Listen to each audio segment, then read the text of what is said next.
Welcome to Teachers Talking Teaching, and we are back this week with Jo Dixon, a PE and health facilitator for our district, and we're going to learn a little bit more from her today about the how and the why of teaching. So, Jo, what would you like everyone out there to know about what you are currently doing and or learning about in your current job? So, let's see, I've been on the job for 3 months. I feel like I am drinking by a fire hose a little bit, but it's so good. I love the learning. I think the biggest message for everyone is always to continue to learn. And as you both know, that's what makes or breaks us. And I feel like it's what keeps us current. So, for me, it's learning a new skill set from an admin point of view, but at the same time, I do love to go into a kindergarten physical education class once a week and get my move on. So, and I think that's what keeps it real. So professional development is probably the biggest thing that I would tell people to continue to do and to continue to learn, whether it's virtual, in person, at a conference. Just find something that you love and that you're hooked on. Are you facilitating some of that professional development like right now, and kind of like what are your your headings for some of the classes and the things that you're currently teaching? Yeah, so we have a district curriculum team meeting about 4 times a year. So we have different themes and different just ways of producing good pedagogy and best practices and assessment and things that make us proud to be a teacher and make us proud to teach kids and the ways that we should be teaching and learning. So, and then I'm also working on a grant right now, and so that's taking up some time. And then just really supporting teachers and whatever they need. And it's been really super fun and engaging for me and a lot of learning. So I'm enjoying it though. Yeah. So what kinds of things are teachers asking you to lead either PD for or to provide coaching and support in the classroom? So every physical education teacher, health education teacher they want activities, right? They want activities for their classroom, and whether that's movement activities or whether that's health education skills and activities, they want realistic ways of engaging students, and which is what we should all be doing. So they want ideas, and I feel like that's my job to model it and provide them with opportunities to find it. I think that's got to be the challenge of being in the role you're in now, as you came from full-time in the classroom to now shifting over to being out of the classroom, but trying to push back in to help and finding that balance of getting your job done, but being in the classroom. So how have you worked to make sure you're still in touch in the classroom, but also able to get the other part of your job? Right, exactly. Done. I think we always continue to develop ourselves professionally. I went to a couple conferences in September and October, and that was really fun for me. It's a very different way of managing your time, not being in the classroom, because I'm used to a bell to bell, and so I always feel like I'm doing something wrong, but it's just different work. Yeah. So I love it. I think it's valuable. Teachers need us right now more than ever. After the past 2-3 years of COVID, they need support. They need to know that what they're doing is good, or how to help be better. So I feel like, that's my job. Do you wait to be invited in, or do you ask to go in, or is it a little bit of both? A little bit of both. Yeah. So I typically try to see 4 to 5 classrooms a week, whether that's elementary, middle, or high. Most of the time I just show up, and that's okay. And it's the best because I see some amazing things happening. And sometimes teachers will invite me in and ask for some help and some feedback on a different lesson or an assessment or things that they are, searching and reaching out to get better at. Yeah. What's current in your field? What's kind of the buzz amongst educators in both the physical education and health education field right now? So physical education, it is basically lessons and ideas for movement for a lifetime, or lifetime activities. So it just depends, but we don't typically teach a basketball unit. Not that it's wrong, but we teach how to build relationships within those activities. So social emotional learning, and that's where physical educators are so good at, with building relationships. Lifetime movement, finding the joy in movement, finding what you love, because once you find what you love, you're more apt to do it for the rest of your life.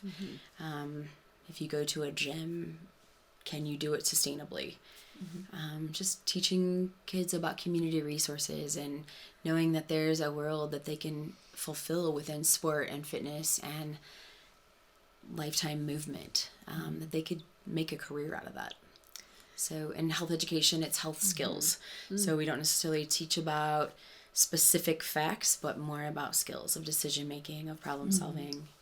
I think the genius in physical education teachers is that you get kids moving and engaging through games in a lot of different approaches, that look like cooperative games, but they are moving constantly from the time they come into the classroom until they end. But they don't really see it as like, this is rigorous physical activity, because they're so engaged in the cooperative game and the activity, and they've just moved, thousands of steps in the course of, 45-minute period. So that approach of, the joy of movement, like when I've seen physical education teachers, their genius is really in, I don't want to use the word tricking kids, but you're tricking kids into moving and not realizing how much work they're doing because it's so much fun. Right.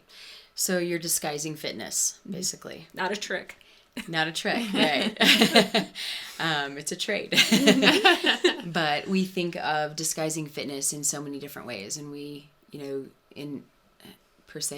do kind of trick and trade kids into moving, but finding that it's joyful, and it can be through a game, it can be through a partner-based workout, it can be various things.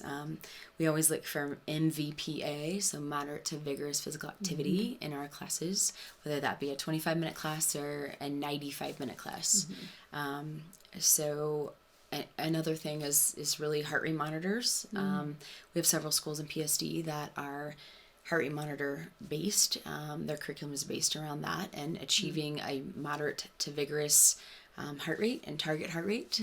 So that's definitely exciting and really provides another teacher in the room with them, really. So yeah. And part of that lifetime of fitness, like understanding your body and how your body responds to activity, and what's that optimal zone of doing good for yourself long term. Definitely. And having then those teachers have expectations for what zone they're in, which is what we teach, and it's what's healthy, and that's what we can take out of the four walls of our classroom is lifetime movement.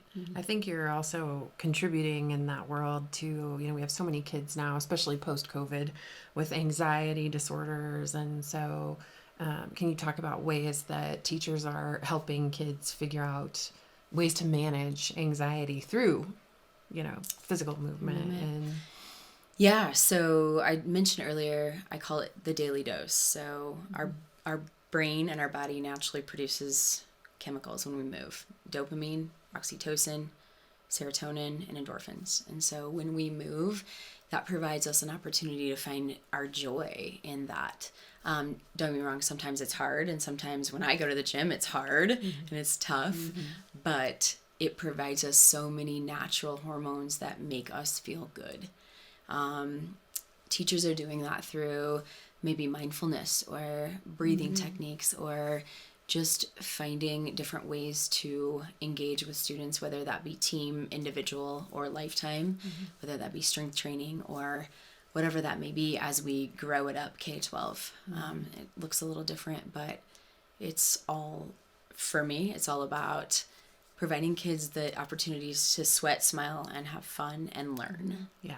So, well, and that, I think, you're starting to hit on some of that piece too, that's building relationships with kids and how important that is. And you mentioned that in your origin story too. And I feel like the PE teacher, at least at an elementary school, is at such a disadvantage for that, because they see every kid in the entire building during the course of a week. So what kind of ways have you seen teachers do that effectively when they see so many kids? And for such a short time, many times too. So, but Right. As we know, it's hard to build relationships when you only see them for 20 to 25 minutes a week or whatever that may be. But I certainly think our electives teachers, whether that be physical education, health education, music education, art, tech, we see kids in a little bit of a different light.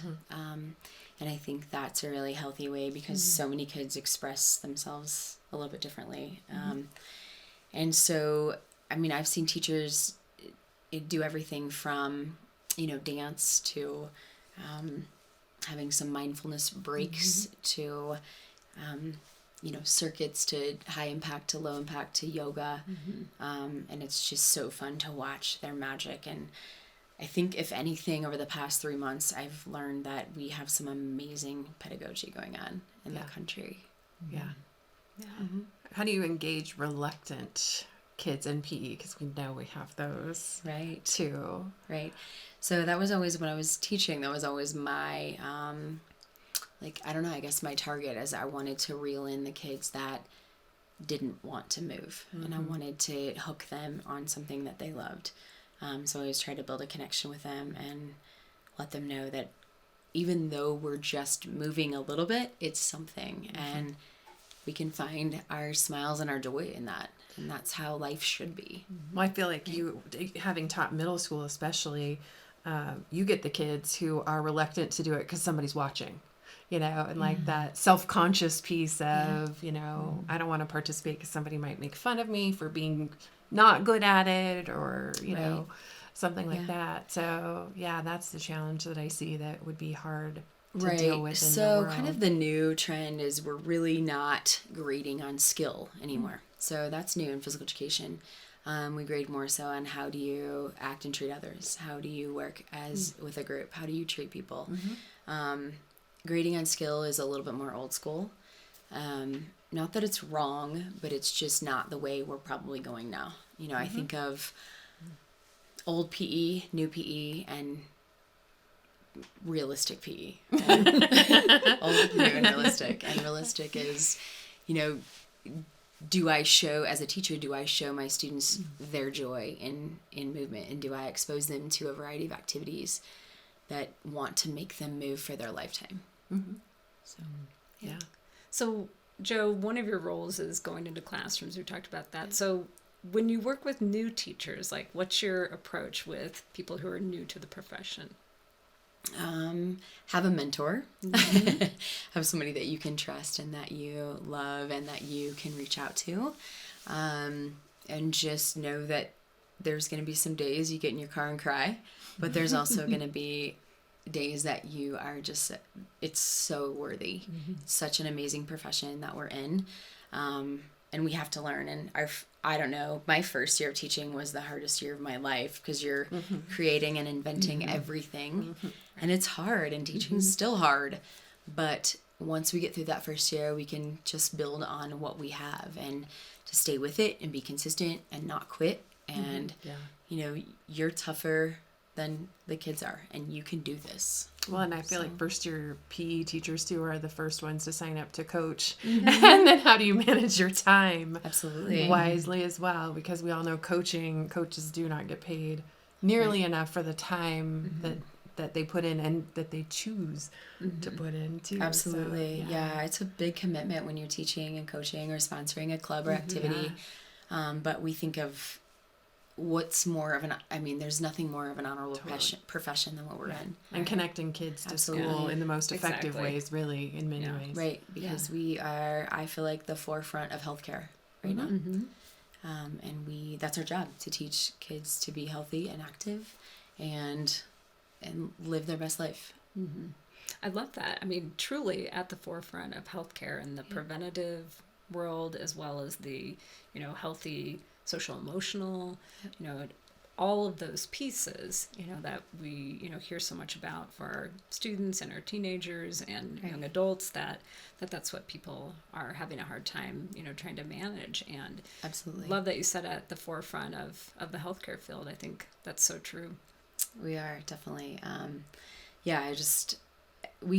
I mean, our goal is we want kids to be able to move and to become young adults and even move through, them become elderly, and there's opportunities to do that. And it, and there's long-term ramifications of it. It decreases our healthcare costs. And when our insurance premiums go down, it becomes such a good, positive ripple effect. For all of us. Right. Yeah. And so we are the forefront of healthcare. And I really believe that. More than just an educator. Absolutely. Well, Jo, thank you so much for being with us and sharing your origin story last time, and also continuing the conversation with us this time. Absolutely. So we look forward to seeing more great things from you in our district in the years to come. Thank you for having me. I appreciate it. Yeah, thank you, Jo. Absolutely. If you liked what you heard today, go to our Facebook page and like and subscribe. You can also go to YouTube and join our YouTube channel, as well as listen to us on your favorite podcasting app.